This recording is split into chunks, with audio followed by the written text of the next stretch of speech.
In our societies, more specifically the United States, we seem to have a particular obsession with punishing criminals and hating criminals rather than actually understanding where the crime comes from. We have this misconception that if you're in prison, that if you're a criminal, you deserve to be there.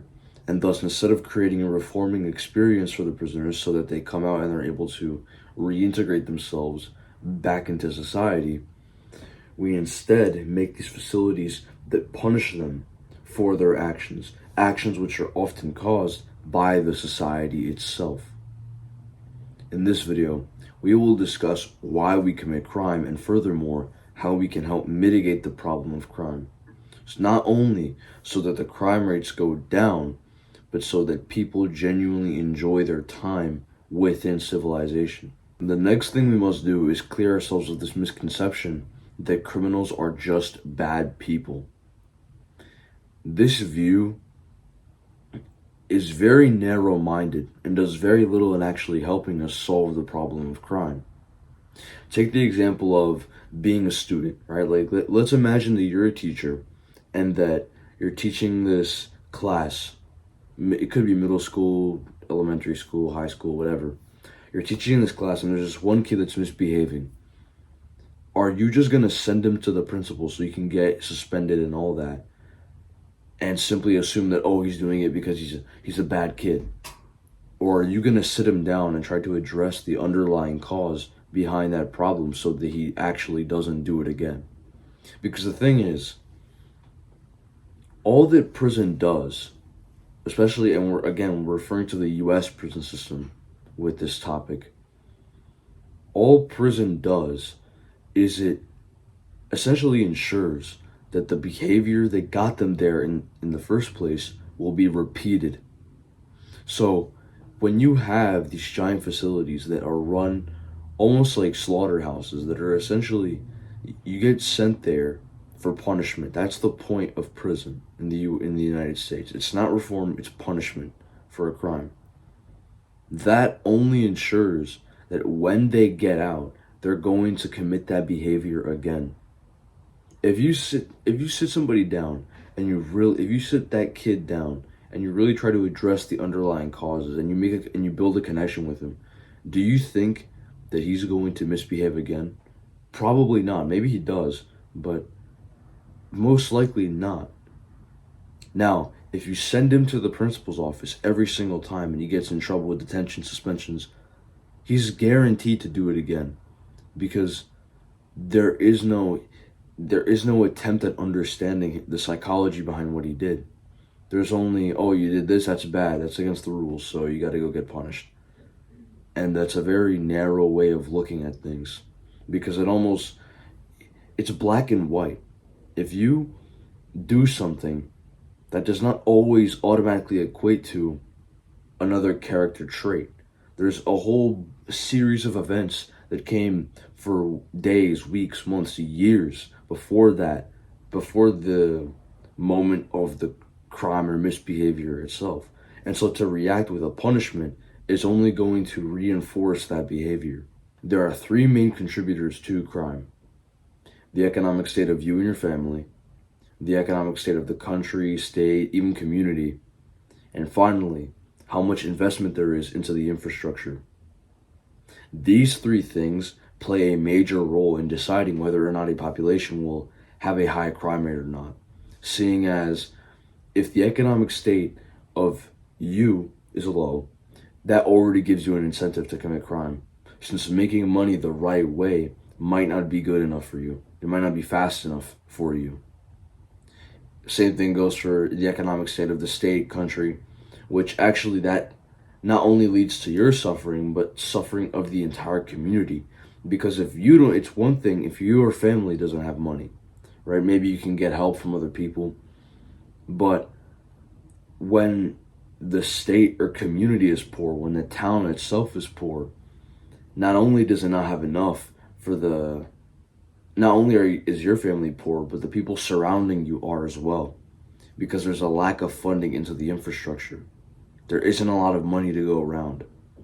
And so that leads us to our next point, which is a lack of funding in the infrastructure. And I honestly believe that this is the most important, because what we see is that a lot of these areas with high crime rates, they are high urban, right? There's a lot of buildings everywhere. There's very little greenery. There's a lack of funding in the school system, which is already broken as is.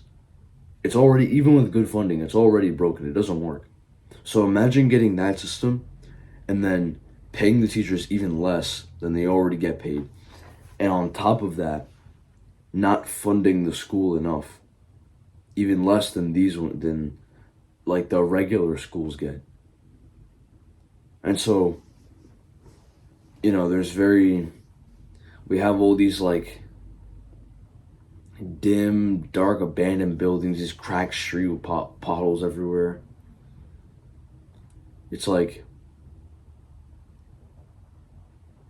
when there's not enough investment into the infrastructure, when there's not enough care taken into building the environment, that gives people a different setup in their mind. That already gives them an incentivation to commit crime. Because imagine, if you're in an environment that's all, like, let's take the example, like a small community, right? A small community lives in an area where there's like a lot of trees and there's a lot of green and vegetation, there's very little crowding. There's a lot of care taken into building the education system so that it actually works for people. There's a lot of care taken into helping people figure out what they're going to do after they leave the school system. In that environment, do you think that the crime rates would be high? Of course not, because the environment has been built with care. The environment has been built with consideration for the people. And these environments, they're built more for the companies than for the people. We make the roads wide enough so these trucks can fit here, and we make sure that the traffic flows nicely. We make sure that these locations stay open, so we put a Walmart here instead of a park because, more people are around this area, so that'll give them an incentivation to go to this store instead of that shop right over there. It's like we're more focused on how we can make society more convenient for technology than society more convenient for humanity. And so it goes without saying that in these areas we have high crime rates, because imagine, we don't like being crowded.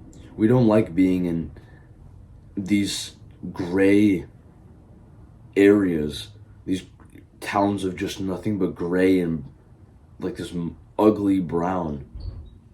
We don't, constantly overcrowded, going to a school where there's like a fight every other day because teachers don't get paid enough to give a shit. It's like,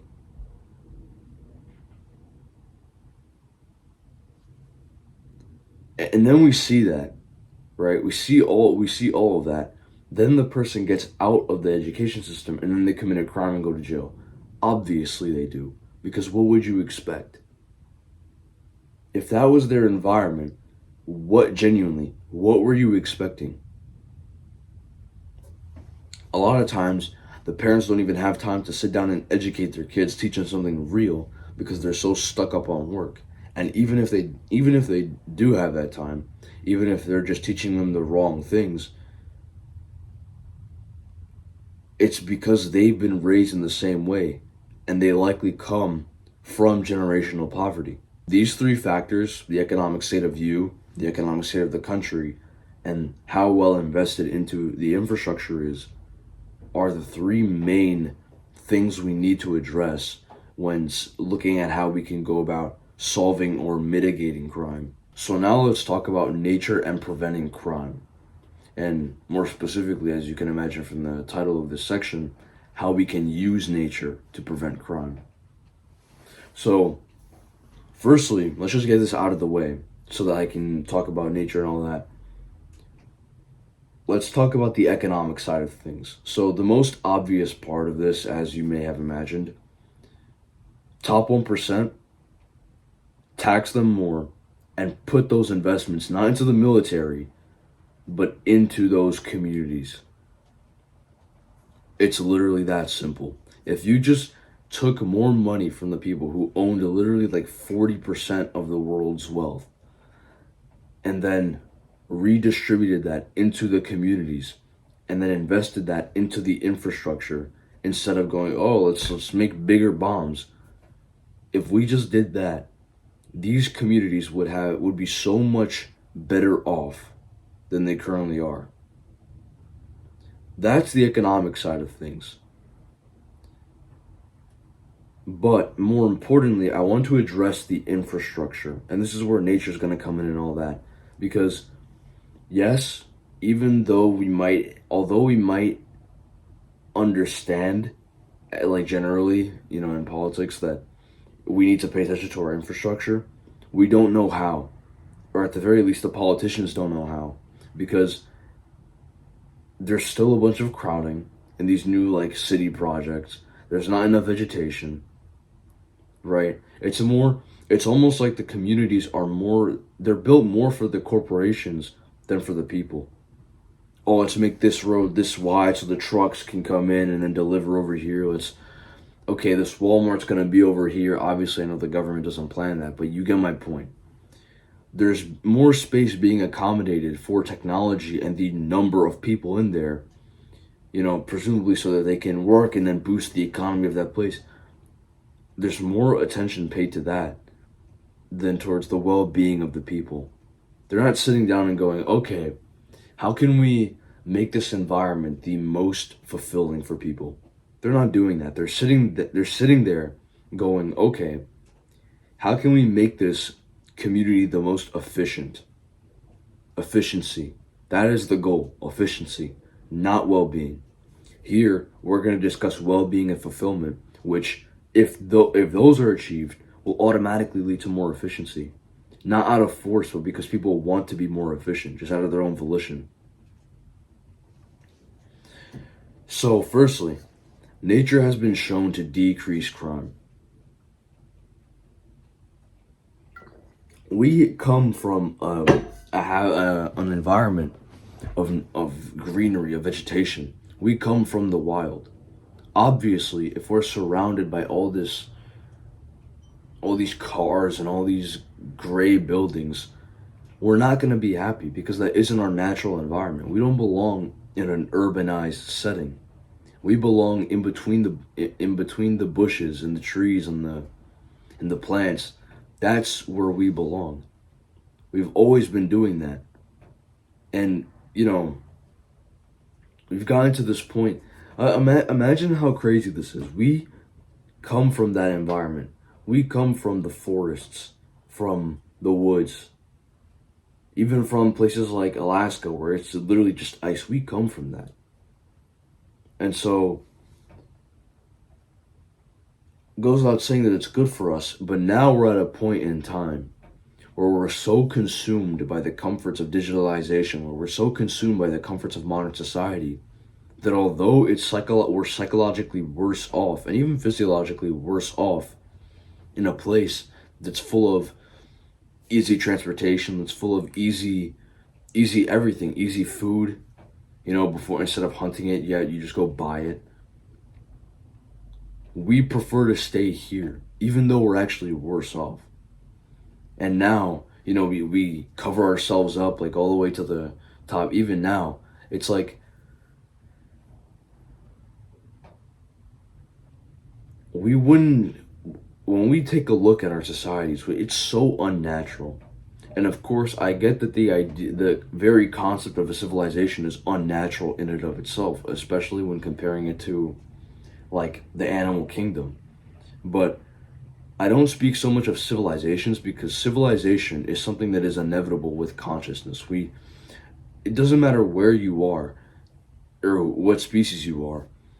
When you become conscious, you're going to want to create societies at some point. That's just how consciousness works. So, but within these civilizations, should there not be an attempt to be as close to nature as possible, since that is quite literally what is best for us, that is where we come from? Anyway, there's sources in the bottom of the description if you want to see like actual research done for this. But that's the first thing. Nature has been shown to reduce crime in areas where there's more greenery and more where there's like more central parks and there's a lot of trees. There is less crime for the sole fact that there is just more trees there. The next thing is that the destruction of nature leads to a more unpleasant environment almost by default. And this goes back to our first point. The point or not the first, the point I just made. This goes back to the point I just made that nature is beneficial for us. If you get rid of nature, the people are going to suffer. That's just how it is.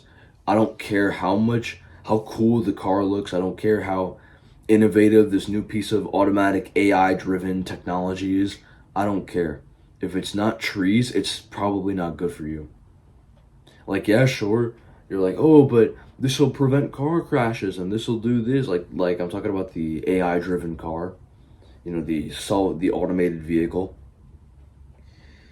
You're sitting in this car and like, oh yeah, well they decrease crime rate, and it's like, oh man, this will make travel more efficient. But do we really need efficiency? Do we really need more perfection? Because I'm telling you, this sounds like a good idea now because we are naturally lazy beings and we prefer to do the least amount of effort. A self-driving car sounds like a dream to the primitive man. He doesn't have to exert any amount of force to get where he wants to. However, what happens? We live in an age where kids who are younger than me are obese. Kids who are 13, 12, 11, 10 are obese. They have gyno at 14. That isn't a result of just, oh, he's just irresponsible. He's just a lazy kid. It's way deeper than that. We are so consumed by technology that now using our bodies is essentially pointless. And that's not a good thing. It never has been a good thing. We need hard work. That our brains are wired for hard work. Our brains are wired for doing things that we don't like. For exerting physical force that actually takes effort. We are built for that.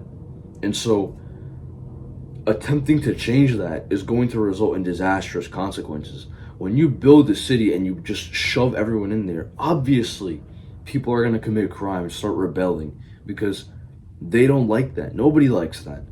Nobody wants to feel trapped even when they're free just walking out on the street. Nobody wants to feel that. And so when you take away nature, you've essentially just increased the crime rate by whatever percent.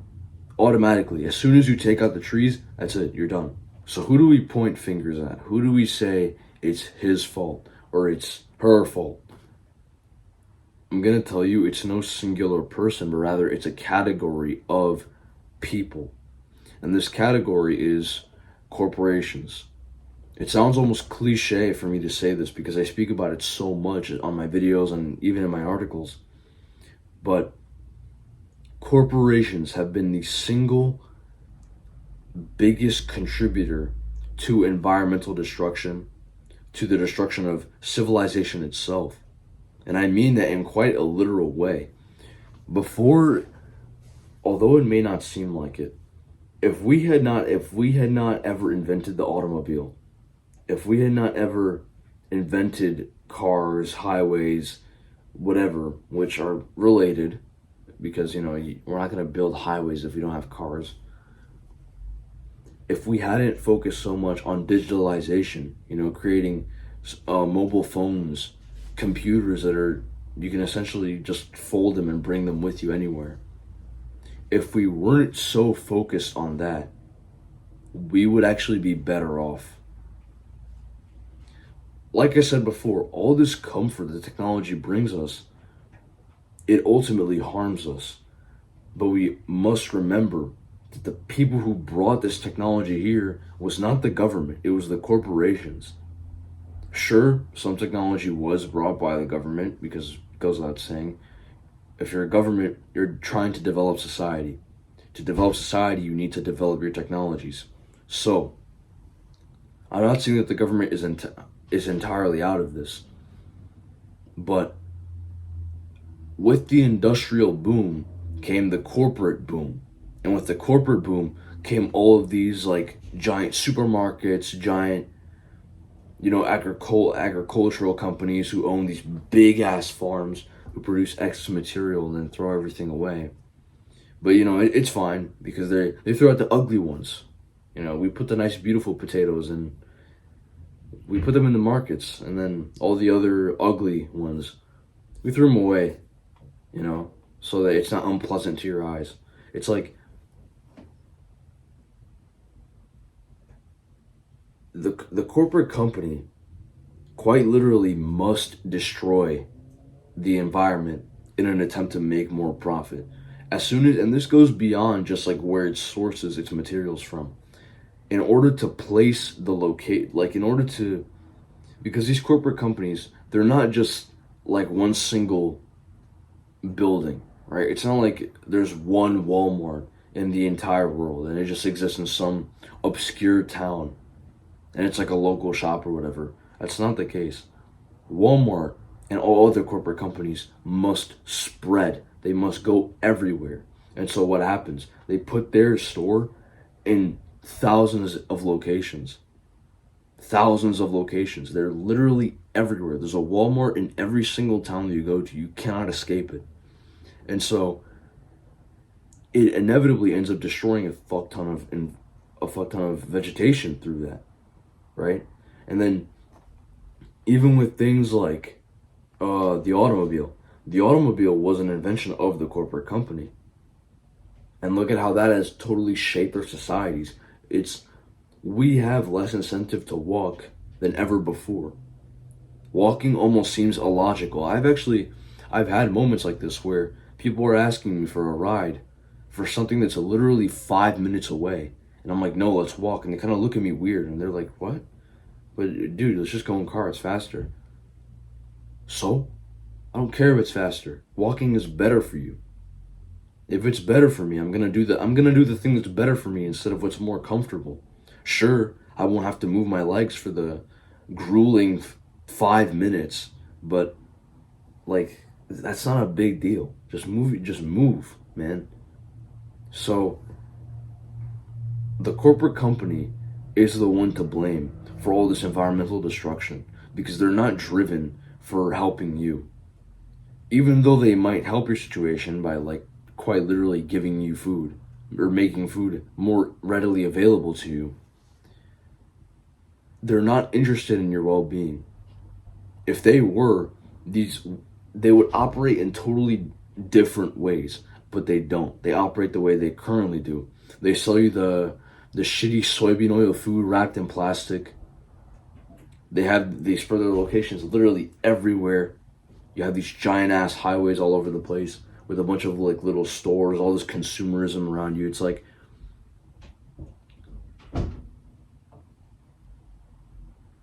they're not driven for you. They're not focusing on you. They're focusing on how they can make a profit off of you. They're focusing on making money. And although that may not seem like a bad thing, it doesn't seem like a bad thing for you because you're not rich. You don't have as much money as they do. When you literally own a percentage of the world's wealth, like a big percentage of the world's wealth, and that's in your own bank account, you're at the point where you can literally influence politics. You don't get to say, oh, making money's not bad. Making money's a good thing. You don't get to say that because you have way too much for your own good. Not to mention that this issue where, corporations are just profit incentive, they're only focusing on like making more for themselves. That is inevitable in a society where profit is the motivator. If we have a system that's less focused on the economy and it's more focused on like, let's say, barter and trade, like that's our economy, bartering, and then we're more focused on the fulfillment of the people. We're more focused on creating sustainable, actually helpful environments for people, focusing on reforming our education. Do you think the corporation would go around fucking exploiting the environment for profit? No, there'd be no point. There wouldn't be a benefit to it. Since money does not bring you any power, there's no reason for money in that society. But since there is, and as a matter of fact, since the main goal of literally everything you do as an adult in the society is profit, they have the most success. And it's ultimately the greedy and the people who destroy more that get further, that climb up the social status ladder.